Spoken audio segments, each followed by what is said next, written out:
بیرونی حملوں کے اصل محرکات۔ میمون غزنوی کے حملہ آوروں کے پیش نظر کبھی بھی اسلام کی تبلیغ کا مقصد نہ تھا۔ ان حملہ آوروں نے یا باہر سے آ کر بر صغیر کے تخت شاہی پر متمکن ہونے والوں نے اسلام کی خاطر کبھی کوئی واضح اور ٹھوس اقدامات نہیں اٹھائے۔ وہ ملک گیری کشور کشائی کے لیے بر صغیر میں داخل ہوتے، جہانگیری، عالمگیری، شاہ جہانی ان کا اولین اور آخر مقصد تھا۔ اگر میمون غزنوی نے اسلام پھیلانے کی خاطر بر صغیر پر 17 حملہ کیے ہوتے تو وہ ان کے ساتھ ساتھ مبلغین کی ایک جماعت بھی ہندوستان بھیجتا، تبلیغ اسلام کے لیے سرکاری محکمہ قائم کرتا، اسلام کی حمایت اور ہندو عقائد کی تہذیب کے لیے کتابیں لکھواتا، ہندوستان میں اسلام کی حقانیت ثابت کرنے کے لیے مذہبی مباحثوں کا اہتمام کرتا۔ تاریخ شاہد ہے کہ اس نے اس قسم کا کوئی اقدام نہیں کیا۔ میمون غزنوی نے اپنے دور میں اگر کسی علمی کام کی سرپرستی کی تو وہ بھی قبل اسلام کے ایرانی بادشاہوں کی تاریخ مرتب کرانے کا کام کیا۔ اس نے فردوسی کے سپرد کیا اور اس کے لیے بھی طے شدہ معاوضہ اپنی کنجوسی کی وجہ سے ادا کرنے سے گریز کیا۔ میمون غزنوی کے ہندوستان پر حملے کا مقصد تبلیغ اسلام کی بجائے دولت حاصل کرنا تھا۔ مورخ یا وجہ میمون غزنوی کی سیم و زر سے محبت کا تذکرہ کرتے ہیں۔ اس سلسلہ میں جو واقعات نقل کرتے ہیں وہ سلطان کے ہندوستان پر حملہ کرنے کے اصل محرکات کی نشاندہی کرنے کے لیے کافی ہیں۔ مشہور مسلمان مورخ محمد قاسم فرشتہ نے اس طرح کا ایک واقعہ اس طرح بیان کیا ہے کہ ابو الحسن علی بن حسین میمندی کا بیان ہے کہ ایک دن سلطان محمود نے ابو طاہر سامانی سے یہ سوال کیا کہ آل سامان نے اپنے عہد حکومت میں کس قدر جواہرات جمع کیے تھے۔ ابو ظاہر نے جواب دیا، امیر نو سامانی کے عہد میں 7 رطل اعلیٰ جواہرات شاہی خزانے میں موجود تھے۔ محمود نے یہ سن کر خدا کا شکر ادا کیا اور کہا کہ الحمدللہ، خداوند تعالیٰ نے مجھے 100 رطل سے بھی زائد پیش قیمت جواہرات دیے ہیں۔ ہیروں اور جواہرات کا یہ خزانہ محمود غزنوی نے جگہ جگہ جنگیں لڑ کر اکٹھا کیا۔ اس کے لیے اتنی اہمیت رکھتا تھا کہ سلطان اسے مرتے وقت بھی حسرت بھری نگاہوں سے دیکھتا رہا، جیسے اس کی زندگی کی اہم ترین چیز ہو، جس سے علیحدگی اس کے لیے انتہائی شاق گزر رہی ہو۔ وہ اپنے پیچھے چھوڑ کر جانے کے خیالات کو انتہائی افسردہ تھا۔ فرشتہ لکھتا ہے کہ تاریخ سے یہ بات پوری صحت کے ساتھ ثابت ہوئی کہ محمود نے اپنی موت سے دور دراز پہلے اپنے تمام جواہرات، روپے اور اشرفیاں جو اس نے زندگی بھر کی جد و جہد سے جمع کی تھیں، شاہی خزانے سے نکلوا کر محل کے سامنے ڈھیر کرا دیں۔ مورخین بیان کرتے ہیں کہ سرخ، سفید اور دوسرے متعدد رنگوں کے جواہرات کی چمک دمک سے صحن خانہ جنت کے باغوں کی طرح سجا ہوا معلوم ہوتا تھا۔ محمود ان گراں قدر جواہرات پر حسرت کی نظر ڈالتا رہا اور داڑیں مار کر روتا رہا۔ کچھ دیر اس نے جواہرات کو دیکھنے کی اور اس کی جدائی کے خیال میں رونے کے بعد انہیں پھر خزانے میں جمع کرا دیا۔ محمود نے اپنے آخری وقت میں کسی کو بھی خزانے سے ایک پھوٹی کوڑی نہ دی، اور اس واقعے سے نیز اس قسم کے دوسرے واقعات کی وجہ سے لوگ اس عالی نسب بادشاہ کو بخیل سمجھتے ہیں۔ اس واقعے کے دوسرے روز محمود نے مصافے میں بیٹھ کر میدان کی سیر کی اور اس کے حسب الحکم شاہی ملازموں نے شاہی استبل، شترخانے اور فیل خانے میں تمام گھوڑے، اونٹ، ہاتھی اور دوسرے جانور اس کے سامنے پیش کیے۔ ان جانوروں کو دیکھ کر محمود دیر تک دل میں سوچتا رہا کہ اس کے بعد خوب داڑیں مار کر رونے لگا اور اس حالت میں اپنے محل میں واپس چلا گیا۔ محمود غزنوی کو جیسا مندرجہ بالا اقتباسات سے واضح ہوتا ہے کہ دولت سے بے پناہ محبت تھی، چنانچہ وہ اس کے حصول کے لیے چھینا جھپٹی، الزام تراشی اور ایسے ہی دوسرے ہتھ کنڈے استعمال کرنے سے گریز نہیں کرتا تھا۔ فرشتہ نے اس سلسلے میں ایک واقعہ نقل کیا ہے جسے ہم اس کے اپنے ہی الفاظ میں پیش کرتے ہیں۔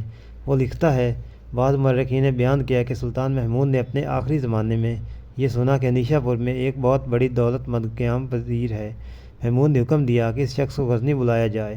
شاہی حکم کی تعمیل میں اس دولت مند کو غزنی بلایا گیا اور شاہی دربار میں پیش ہوا۔ سلطان محمود نے اس شخص سے کہا، میں نے سنا ہے تو مولد ہے اور کرمتی ہے۔ اس نے جواب دیا، اے بادشاہ، میں نہ مولد ہوں نہ کرمتی، میرا جرم صرف اتنا ہے کہ میرے پاس بہت زیادہ دولت ہے۔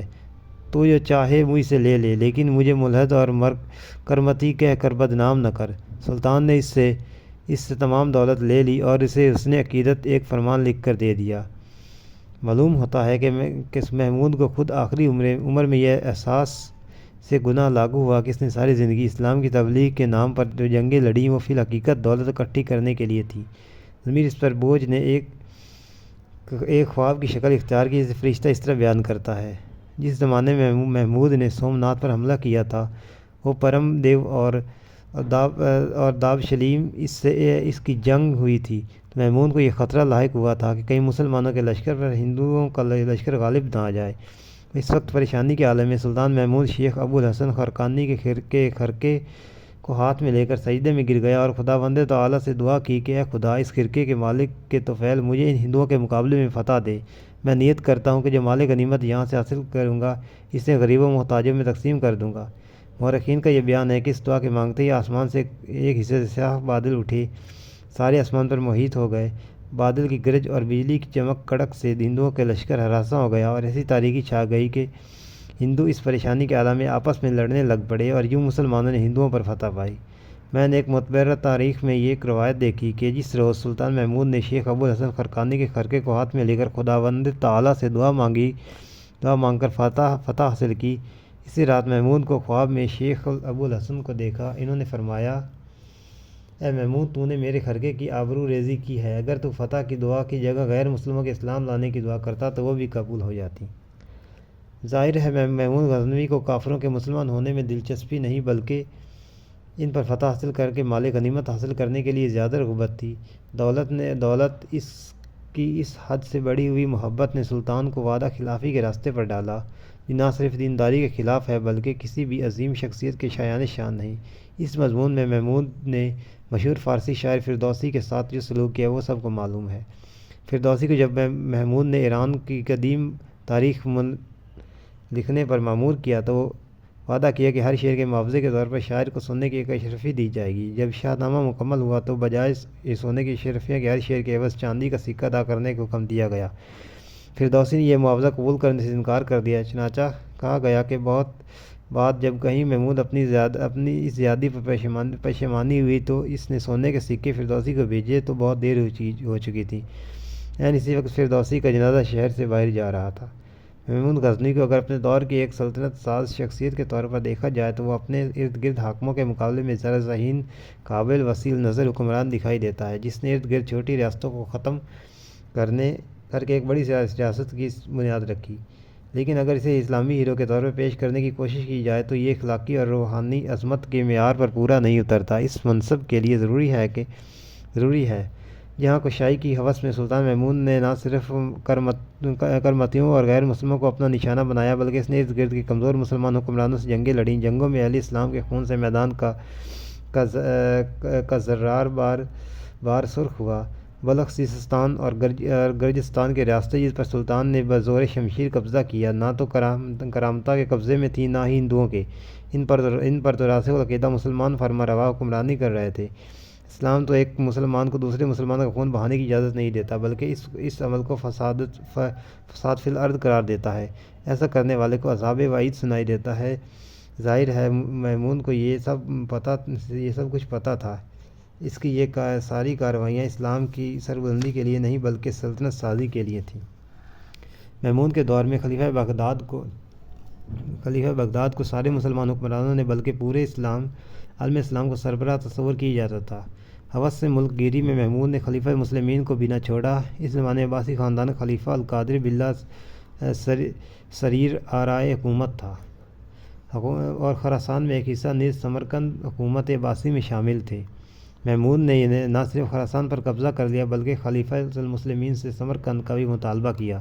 خلیفہ کے انکار پر محمود نے دھمکی آمیز لہجہ اختیار کیا کہ اسلام سے جیلی محبت کا پردہ چاک کرتا ہے اور پڑھنے سے تعلق رکھتا ہے۔ محمد قاسم فرشتہ لکھتے ہیں: اس زمانے کا واقعہ ہے کہ جب سلطان محمود نے بغداد کے خلیفہ القادر باللہ العباسی کے نام ایک خط بھیجا جس پر یہ درج تھا کہ خراسان کا بیشتر حصہ چونکہ مملکت غزنویہ کے ماتحت ہے اس لیے یہ بہتر ہوگا کہ خراسان کا بقیہ جو خلافت کا محکوم ہے وہ بھی حکومت غزنی کے حوالے کر دی جائے۔ خلیفہ بغداد نے سلطان کی اس خواہش کو مجبوراً پورا کیا اور پورا خراسان سلطان محمود کے قبضے میں آ گیا۔ اس کے بعد محمود نے خلیفہ سے کہا کہ سمرقند کے ایک فرمان کے ذریعے اس کے حوالے کر دی جائے۔ خلیفہ نے بڑے زوردار الفاظ میں انکار کیا اور محمود کو لکھا، اگر تو میری مرضی کے خلاف سمرقند کی طرف آنکھ اٹھائے گا تو میں تمام دنیا کو تیرے خلاف ابھار دوں گا۔ یہ جواب پا کر محمود کو بڑا غصہ آیا۔ اس نے خلیفہ کے قاصد کو کہا، اب میں جان گیا ہوں کہ تم لوگ یہ چاہتے ہو کہ میں ہزارہ کوہ پیکر ہاتھیوں سے دارالخلافت کو رون ڈالوں اور بارگاہ خلافت کا ملبہ اپنے ہاتھیوں پر لاد کر غزنی لے آؤں۔ ظاہر ہے بارگاہ خلافت کا ملبہ ہاتھیوں پر لاد کر غزنی لانے کا عزم رکھنے والے حکمران نے ہندوستان پر 17 حملے کیے۔ اس کے پیچھے کوئی روحانی یا اخلاقی مقصد یا اسلامی تبلیغ کا محرک موجود نہیں ہو سکتا۔ کہا جاتا ہے کہ محمود کا ملتان پر حملہ اسلام سے منحرف کرامتہ کے استحصال کے لیے تھا، تاہم ملتان پر حملے کے پیچھے واضح مادی اور دنیاوی مفادات تھے، جس کی نشاندہی مورخ واضح طور پر کرتا ہے۔ ملتان پر حملے کا بہانہ بنایا گیا کہ کرامتی عقیدے کا حاکم سربراہ اقتدار آ گیا ہے، جبکہ اصل وجہ یہ تھی کہ حکمران سلطان کو وہ محاصل ادا کرنے بند کر دیے تھے جو اس کے آباء و اجداد کے زمانے سے مروج تھے۔ اس بات نے سلطان کو مجبور کیا کہ وہ مذہب کی آڑ بناتے ہوئے ملتان پر حملہ کرے۔ بقول فرشتہ، کچھ عرصہ تک ابو الفتح نے اپنے اسلاف کی پیروی کی اور محمود کے حلقہ باگوشوں میں شامل رہا، لیکن بعد ازاں مذہب کے ساتھ حقوق خدمت سے بھی منہ پھیر بیٹھا۔ چنانچہ سلطان نے ملتان پر چڑھائی کی، ابو الفتح کے مقابلے کی تاب نہ لا سکا اور اس نے سلطان محمود کی خدمت میں اپنے قصور کی معافی کی درخواست کی۔ اس بات کا وعدہ کیا کہ ہر سال 10,000 اشرفیاں خدمت میں پیش کیا کرے گا۔ سلطان نے ابو الفتح کی درخواست کو قبول کیا اور محاصرہ کے 8 روز بعد مندرجہ بالا شرائط پر صلح کر کے واپسی کا ارادہ کیا۔ باطنی فرقے کے خلاف اسلام کا جہاد کا مقصد واضح ہو گیا۔ یہ فقط 10,000 اشرفیاں سالانہ کی رقم کا حصول تھا۔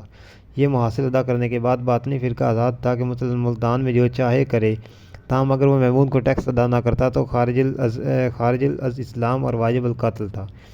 ہندوستان میں سلطان نے سومناتھ سمیت کئی مندروں کی اینٹ سے اینٹ بجائی، لیکن یہاں بھی یوں معلوم ہوا کہ بنیادی محرک تبلیغ اسلام نہیں بلکہ زر و جواہر کا حصول تھا۔ دلچسپ بات یہ ہے کہ سلطان نے جن مندروں پر یلغار کرنے کا فیصلہ کیا تھا، ان سب میں سونے کے بت نصب تھے۔ سلطان کو سارے ہندوستان میں ایسا مندر نظر نہیں آیا جہاں مٹی اور پتھر کے بت نصب ہوں۔ وہ اسے بت شکن کا فریضہ ادا کرنے کے لیے منتخب کرے۔ یہی وجہ تھی کہ بامیان میں موجود مہاتما بدھ کے عظیم الشان مجسمے جنہیں طالبان نے اپنے دور حکومت میں مسمار کیا تھا، محمود غزنوی کے ہاتھوں محفوظ رہے۔ سومناتھ کے بت کدے سے بقول فرشتہ سلطان محمود جو اعلیٰ درجے میں جواہرات اور سونا چاندی ہاتھ لگا، وہ اس قدر زیادہ تھا کہ اس کا 10واں حصہ اس سے پہلے کسی بادشاہ کے خزانے میں موجود نہ تھا۔ تاریخ زین المعاصر میں لکھا ہے کہ مندر کی وہ مخصوص جگہ جہاں سومناتھ کا بت رکھا ہوا تھا بالکل تاریک تھی۔ وہاں جو روشنی پھیلی ہوئی تھی وہ دراصل اعلیٰ درجے کے جواہرات کی شعاعیں تھیں۔ یہ جواہرات سونے کی قندیلوں میں جڑے ہوئے تھے۔ اسی تاریخ زین المعاصر میں یہ بیان کیا گیا ہے کہ سومناتھ کے خزانے سے سونے چاندی اور چھوٹے چھوٹے بت اتنی بڑی تعداد میں برآمد ہوئے کہ ان کی قیمت کا اندازہ تقریباً ناممکن ہے۔ فرشتہ کے بقول پجاریوں نے مندر کے ایک کونے میں سے دوسرے کونے تک سونے کی زنجیر باندھ رکھی جس کا وزن 100 من تھا۔ اس سے اگلا حصہ سننے کے لیے آپ ہماری آنے والی ویڈیو کا انتظار کریں۔